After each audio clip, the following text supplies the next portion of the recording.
CET 2 attempt में हुआ है पहली बार, तो रिजल्ट कैसे होंगे?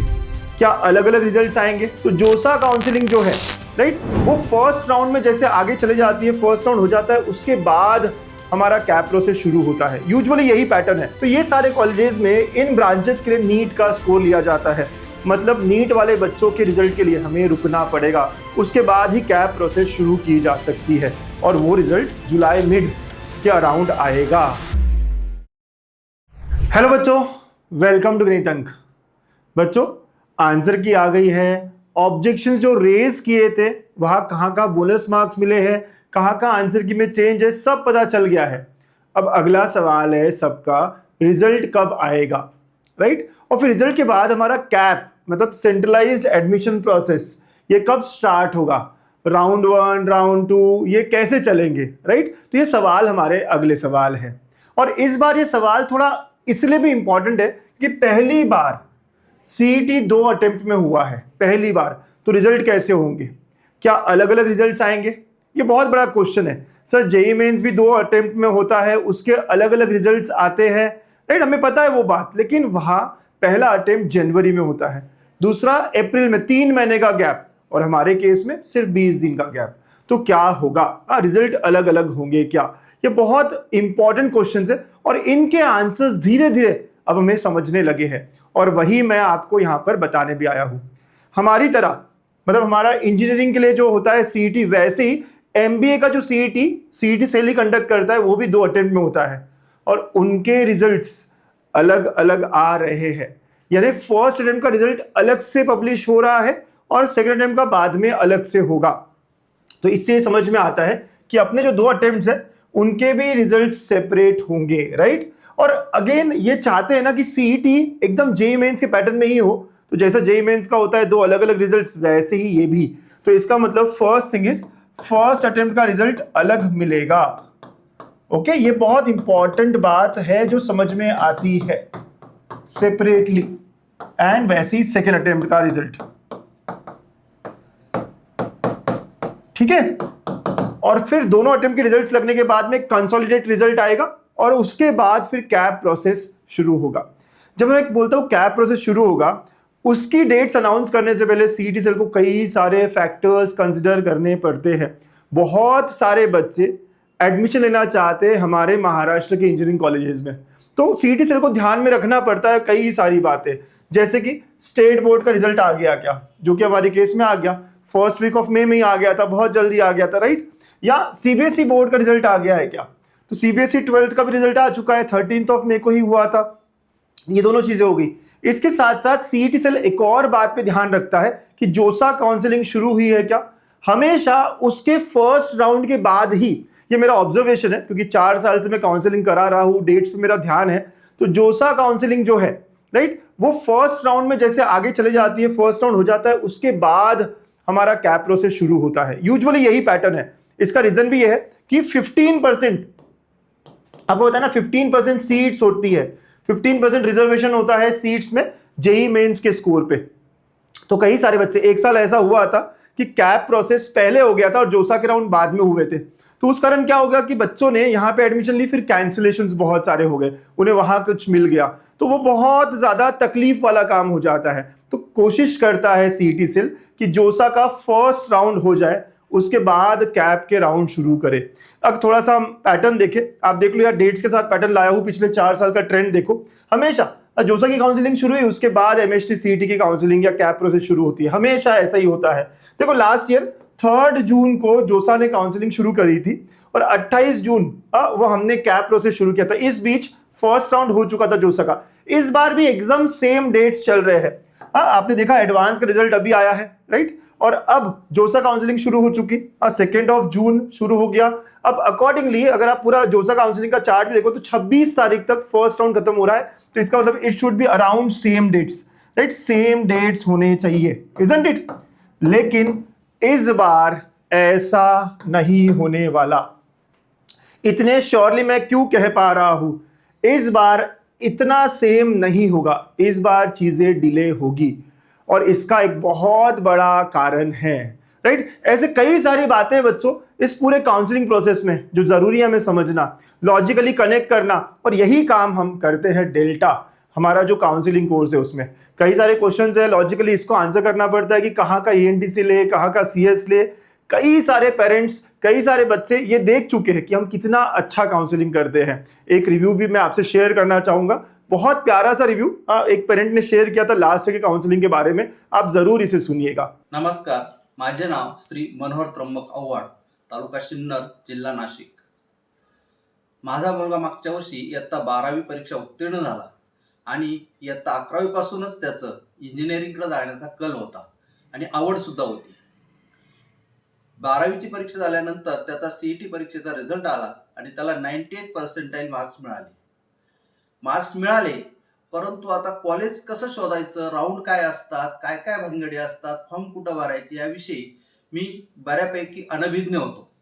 मानसने थोडीफार माहिती मिळवलेली होतीच, परंतु त्याच्यावर माझा पूर्ण विश्वास नव्हता आणि मी सुरुवातीला तर खूप गोंधळून गेलो होतो। मार्क्स मुलाला चांगले मिळालेले आहेत, परंतु आता कॉलेज कसं मिळवायचं। आणि मग मानसने मला माहिती दिली की गणितंक नावाने एक पुण्यामधील ऑनलाईन काउन्सलर आहेत आणि त्यांचं आपण काउन्सलिंग घेऊया। ऑनलाईन काउन्सलिंग मी थोडासा साशंक झालो। मला असं अपेक्षित होतं की एखादा ऑफलाईन काउन्सलर घ्यावा, परंतु मानसच्या हट्टापायी आणि त्यांनी मला बरेच व्हिडिओज दाखवले आणि त्यांनी मला सांगितलं की मी सीईटीचा अभ्यास करताना पण या अंकुश सरांचा गणितांचे मी बरेचसे लेक्चर प्रेफर करायचो आणि खूप इम्प्रेसिव्ह असं त्यांचं टीचिंग असतं आणि विश्वासू आहे। माझा तर तसा विश्वास बसत नव्हता। ऑनलाईन आहेत, अगोदर जाहिरात करतील, सांगतील आणि नंतर कोणी लक्ष देणार नाही। परंतु मी हळूहळू ते सेशन बघायला लागलो, त्यांच्या मीटिंग्स ऑनलाईन अरेंज करायला लागलो आणि माझा विश्वास बसत गेला। ज्यावेळेस कॉलेजची लिस्ट तयार करायची त्यावेळेस अंकुश सरांनी, कुलदीप सरांनी आणि त्यांच्या स्टाफने 1 to 1 मुलाशी आणि पालकांशी चर्चा केली आणि त्यातून आम्हाला एक सुटेबल अशी लिस्ट त्यांनी प्रोव्हाइड केली आणि आम्ही सुद्धा अभ्यास करून करून इतर युट्यूब चॅनलवरून जी लिस्ट तयार झाली होती त्याहीपेक्षा अधिक उत्कृष्ट अशी लिस्ट त्यांनी आम्हाला पाठवली। त्या पद्धतीने त्यांनी आम्हाला पूर्ण कालावधीमध्ये अतिशय सहकार्य केलं। अंकुश सर असतील, कुलदीप सर असतील, त्यांची पूर्ण टीम असेल, खूप सहकार्य करतात आणि या पद्धतीतून आम्ही ज्यावेळेस त्यांचं काउन्सिलिंग पूर्णपणे रेफर केलं आणि लिस्ट भरत गेलो, आमच्या स्वप्नातही वाटत नव्हतं, अपेक्षा तर होती, सीओपी एक महाराष्ट्रातील अतिशय छान असं अग्रगण्य असं कॉलेज आहे, परंतु ते स्वप्न होतं आणि सगळे स्वप्न पूर्ण होत नसतात। परंतु गणितांच्या माध्यमातून अंकुश सरांनी सांगितलं हे कॉलेज 1 नंबरलाच ठेवायचं, हे कॉलेज 1 नंबरलाच ठेवायचं आणि त्या पद्धतीने आम्ही ते प्रत्येक लिस्टमध्ये आणि त्याचा सेकंड राऊंडमध्येच त्याला सीओपी हे कॉलेज मिळालं। परंतु आम्ही तरी सुद्धा त्यातील ब्रँच आणखी काही मिळते का, इलेक्ट्रिकल वगैरे ब्रँच मिळते का, कारण त्याला सेकंड राऊंड मध्ये मेकॅनिकल मिळाली होती आणि बरेच लोक म्हणायचे की मेकॅनिकल पेक्षा इलेक्ट्रिकल चांगलं आहे, म्हणून तिकडे मिळते का बघूया। परंतु मेकॅनिकलवरच आम्ही सॅटिस्फाईड होतो, परंतु एक राऊंड परत जाऊ दिला। तिसऱ्या राऊंडला सुद्धा त्याला पुन्हा मेकॅनिकलच ब्रँच प्रोव्हाइड झाली आणि मग आम्ही तिसऱ्या राऊंडला जाऊन ऍडमिशन घेतलं। या संपूर्ण प्रक्रियेदरम्यान गणितांक, अंकुश सर, कुलदीप सर या सर्व टीमचं आम्हाला मोलाचं सहकार्य लाभलं आणि कोणत्याही ऑफलाईन काउन्सिलिंग पेक्षा ही ऑनलाईन काउन्सिलिंग आम्हाला खूप भावली। त्याबद्दल मी आमच्या सर्व कुटुंबियाच्या वतीनं गणितांक टीमला पूर्णपणे धन्यवाद देतो। धन्यवाद। तो बच्चों हम जो भी करते हैं बहुत दिल से करते हैं। ये प्रीमियम बैच है ना काउंसलिंग का, डेल्टा 5.0, ये हमारा 5th ईयर होगा। 4 साल से हम सब कर रहे हैं, ट्रेंड फॉलो करते हुए सारा काम। और आप यहाँ पर आपको हर चीज जो रिक्वायर्ड है, पर्सनलाइज कॉलेज लिस्ट, मेंटर मिलेगा, 1 to 1 काउंसलिंग होगी, आपसे पूछा जाएगा क्या चाहिए, आपको सजेशन मिले जाएंगे कि यार यहाँ का कंप्यूटर से अच्छा यहाँ का ईएनटीसी है, ये ब्रांच अच्छी रहेगी, वो कॉलेज अच्छा रहेगा, सारी बातें, राइट। मेंटर सपोर्ट रहेगा, फॉर्म वेरिफिकेशन और कई सारे नए नए टूल्स, पूरा सपोर्ट होगा, कॉल सपोर्ट, हर चीज में आपकी हेल्प की जाएगी आखिर तक, spot round, A cap, ILS, हर चीज में। सो डेल्टा 5.0 हमने लॉन्च कर दिया है। You can check the course, app download नहीं किया हो तो कर लो, वेबसाइट पे भी आप चेक कर सकते हो और प्राइसिंग भी बहुत अफोर्डेबल रखी है, राइट। तो आप चेक ऑन गणितंक ऐप। ओके, सो मैं कह रहा था एक बहुत इंपॉर्टेंट फैक्टर है इस बार जिसके कारण कैप प्रोसेस डिले होने वाला है, और वो इंपॉर्टेंट फैक्टर है नीट। आप जानते हो इस बार क्या हुआ है ना, नीट से रीनीट हुआ है, फिर से लिख रहे हैं नीट एग्जाम बच्चे। पेपर लीक एंड ऑल, आप सब जानते हो, राइट। तो इस बार जो फिर से नीट हो रही है वो 21 जून को हो रही है। पता है ना आपको, 22 लाख बच्चे इसे लिख रहे हैं, इतने सारे बच्चे लिख रहे हैं। और ये जो होती है वो OMR पे होती है। तो इसकी चेकिंग पता है कैसे होती है? स्कैन किया जाता है कॉपी, है ना, जो भी OMR आपने किया है वो स्कैन करके फिर उसका रिजल्ट वगैरह आता है। इतने सारे बच्चे, ये सब करने में ऑलमोस्ट 3 से 4 हफ्ते लगते हैं। तो रिजल्ट इसका जो है, नीट का रिजल्ट जो है वो 3 से 4 हफ्तों में आएगा। मतलब अप्रोक्सीमेटली 21 जून को अगर हुआ है, बहुत कम से कम दिनों में आ रहा है ऐसा भी सोचूं, तब भी 15 जुलाई ये होगी रिजल्ट। 15 जुलाई ये रिजल्ट की डेट हो सकती है, राइट। और इसके बाद ही हमारा कैप प्रोसेस शुरू होना चाहिए। आप कहोगे सर हम जो कर रहे हैं वो CET इंजीनियरिंग की है, नीट बायो के लिए, MBBS के लिए होता है, हमारा और उनका क्या रिलेशन है?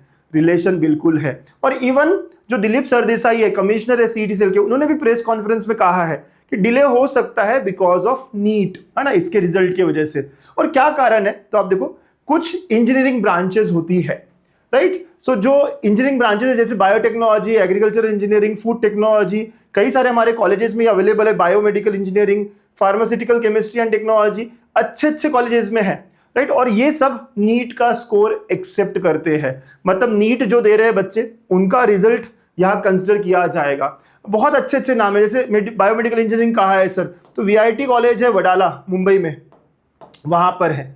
इवन फार्मास्यूटिकल कहाँ पे है? ऐसी कई सारी ब्रांचेस है ICT में। ICT बहुत फेमस कॉलेज है, मुंबई में भी है, जालना में भी है ना, यस। सो ये कॉलेजेस में ये ब्रांचेस और यहाँ नीट का स्कोर एक्सेप्ट करते हैं। फूड टेक्नोलॉजी कहाँ है? नागपुर में एक बहुत बढ़िया कॉलेज है LIT, लक्ष्मी नारायण, आप जानते होंगे जो नागपुर साइड से है या जानोगे आगे प्रोसेस में, राइट। LIT नागपुर, तो यहाँ पे ये ब्रांच है। एग्रीकल्चरल इंजीनियरिंग कहाँ पे है? तो कई सारे कॉलेजेस है बच्चों, MIT औरंगाबाद, राइट, यहाँ पर है। तो ऐसे कई सारे कॉलेजेस है जो एक खुफिया और बढ़िया, अगर किसी को सच में एग्रीकल्चरल इंजीनियरिंग में इंटरेस्ट हो, किसी के पापा फार्मर और मन हो कि उसी में कुछ करना है, तो ये अच्छा फील्ड है आपके लिए। तो बहुत 2-3 कॉलेजेस है जहाँ ये सारी ब्रांचेस अवेलेबल है। इवन बायोटेक्नोलॉजी कहाँ पे? तो Sinhagad college of engineering Pune में भी है। तो कई सारे कॉलेजेस में और भी ऑप्शंस है। तो ये सारे कॉलेजेस में इन ब्रांचेस के लिए नीट का स्कोर लिया जाता है। मतलब नीट वाले बच्चों के रिजल्ट के लिए हमें रुकना पड़ेगा, उसके बाद ही कैप प्रोसेस शुरू की जा सकती है। और वो रिजल्ट जुलाई मिड के अराउंड आएगा। तो इस बार कैप प्रोसेस डिले होने वाली है, शुरुआत ही डिले होने वाला है, ये हम एक्सपेक्ट कर सकते हैं। तो सर क्या होगा? अब ओवरऑल देखा जाए तो मुझे समझ में आ रहा है कि 2 अटेम्प्ट में रिजल्ट आएगा ना, फर्स्ट अटेम्प्ट का अलग, सेकंड अटेम्प्ट का अलग, तो उस कारण भी टाइम लगेगा। उसके अलावा आपने कहा कि यार ये कैप प्रोसेस भी डिले होगा नीट के स्कोर की वजह से, नीट के रिजल्ट की वजह से। तो क्या डेट्स हम अंदाजा लगा सकते हैं, राइट। और जब अंदाजा लगाते हैं तो लॉजिकली लगाते हैं, मैथ्स के टीचर है, राइट, ऐसे ही हवे में बात नहीं करेंगे। तो वो डेट्स क्या होगी, मैं हर साल प्रेडिक्ट करता हूँ और ऑलमोस्ट वो सेम आती है, आप देख पाएंगे। तो अब इस बार वो क्या हो सकती है? तो देखो, एग्जाम हमारी होगी अप्रैल और मई, तो 20 में हमारा लास्ट रिजल्ट था, आंसर की आ चुकी है दोनों अटेम्प्ट्स की, हम सबमिशन भी कर चुके हैं ऑब्जेक्शन को लेकर, ऑब्जेक्शन में भी कौन से करेक्ट है कौन से इनकरेक्ट है सब समझ में आ गया है। अब रिजल्ट की ही अगली बात होने वाली है। तो फर्स्ट अटेम्प्ट का रिजल्ट मुझे ऐसा लगता है अराउंड 6-7 जून ये डेट हो सकती है फर्स्ट अटेम्प्ट का रिजल्ट। एंड सेकंड अटेम्प्ट का रिजल्ट मुझे ऐसा लगता है 12-13। तो मैं इन जनरल कहूं फाइनल रिजल्ट मुझे 16-17 जून तक लगता है, तो मैं 12 से 16 जून लिख रहा हूं। तो ये डेट्स मुझे लगती है फर्स्ट अटेम्प्ट और सेकंड अटेम्प्ट के रिजल्ट्स की। मतलब सेकंड अटेम्प्ट जब आएगा तो वो फाइनल रिजल्ट ही हो गया ना हमारा, best of 2, right. Second attempt ही हमारा फाइनल रिजल्ट लेकर आ जाएगा। तो मुझे ऐसे ये डेट्स लगती है। लेकिन अब देखो, जून 3rd वीक से पहले हमारा रिजल्ट आ गया, 16-17 जून को रिजल्ट आ गया, लेकिन कैप प्रोसेस स्टार्ट जो होगी वो काफी आराम से होने वाली है, राइट, अराउंड 20 जुलाई, राइट। क्योंकि किस लिए रुक रहे हैं हम? नीट के रिजल्ट के लिए रुकेंगे। तो 20 जुलाई यहां से कैप रजिस्ट्रेशन शुरू होगा। सर इतना डिले? यस, मैं एक्सपेक्ट कर रहा हूं मेरे प्यारे प्यारे बच्चों, राइट, इतना बड़ा डिले मैं एक्सपेक्ट कर रहा हूं, राइट, जो भी यहां तक हुई है सारी चीजें उसके अकॉर्डिंगली। पर फिर यहाँ पे बहुत डिले होगा क्या? नहीं, मुझे लगता है सब कवर होगा, क्योंकि बहुत बार क्या होता है रजिस्ट्रेशन के लिए 2 से जगह 3 हफ्ते दिए जाते हैं, बहुत सारा समय बीच में जाता है, तो वो कोप अप किया जाएगा। एंड कॉलेज या आखिरी दिन जो होगा इस एडमिशन प्रोसेस का वो लास्ट ईयर सितंबर 10 था, इस बार सितंबर 15 हो सकता है, ठीक है, यस, ओके, सितंबर 15 हो सकता है कि भाई थोड़ा 10-15 दिन और 5-7 दिन और आगे बढ़ जाए। यहाँ में सारे राउंड्स, मतलब सारे स्पॉट ILS सारा आखिरी दिन तक, राइट। आपको पता होना चाहिए कि स्पॉट ILS के बाद में भी एक लास्ट डे होता है एडमिशन का, जो बहुत खास होता है, ठीक है। तो ऐसे करते करते मुझे लगता है 15 सितंबर तक सारा प्रोसेस खत्म हो जाना चाहिए, ठीक है। एकेडमिक सेशन स्टार्ट पहले भी होता है क्योंकि सेकंड राउंड थर्ड राउंड के बाद ही शुरू हो जाते हैं बहुत बार कॉलेजेस, राइट। लेकिन जो पूरा प्रोसेस है वो 15 सितंबर तक। तो ये मैं डेट्स एक्सपेक्ट कर रहा हूं। अगेन CET सेल है, कभी फास्ट चलता है अचानक से और कभी स्लो हो जाता है अचानक से, ये होता रहेगा। लेकिन जो लॉजिकली निकल के आ रहा है अभी तक सारी इवेंट्स को देखकर, मुझे वो लग रहा है ये सारी चीजें, ठीक है। आपको कैसे लगा? अगर लॉजिकल लगा तो बताना मुझे MBA लिखकर कि सर बढ़िया बढ़िया लॉजिक के साथ बात हुई है, मजा बड़ा आया ये सब सुनने में, ठीक है। और ऐसे कई सारे सवाल, कई सारे जवाब विथ लॉजिक मैं देते रहूंगा, राइट। बहुत आराम से सारी क्वेरीज को आपके रिजॉल्व करते रहूंगा थ्रू वीडियोस। एंड आपको अगर और कोई क्वेश्चन हो तो आप मुझसे जुड़ सकते हैं। और रिजल्ट भी कैसे दिखेगा ये भी देख लो। मैं थोड़ा सा यहाँ पे एग्जाम्पल भी लेकर आया हूँ कि 2026 का रिजल्ट कैसे दिखेगा थोड़ा, क्योंकि बहुत सारे बच्चे ये भी कंफ्यूज है कि 2 अटेम्प्ट है तो कैसे रिजल्ट होगा सर।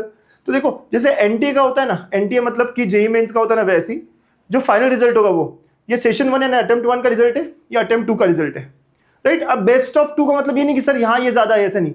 इन दोनों में ये आखिरी वाला जो है ना टोटल वो देखा जाएगा, तो ये टोटल ज्यादा है मतलब ये पूरा की पूरा एज इट इज कॉपी हो जाएगा, ठीक है, राइट। ये और ये मैच कर रहा है, ऐसा नहीं कि बेस्ट ऑफ 2 में सर इन दोनों में जो अच्छा है वो नहीं, टोटल जिनका अच्छा है वो कंपेयर किया जाएगा। तो इसका जो टोटल अच्छा है वो फाइनल बेस्ट ऑफ 2 के हिसाब से हमारा रिजल्ट कंसिडर किया जाएगा।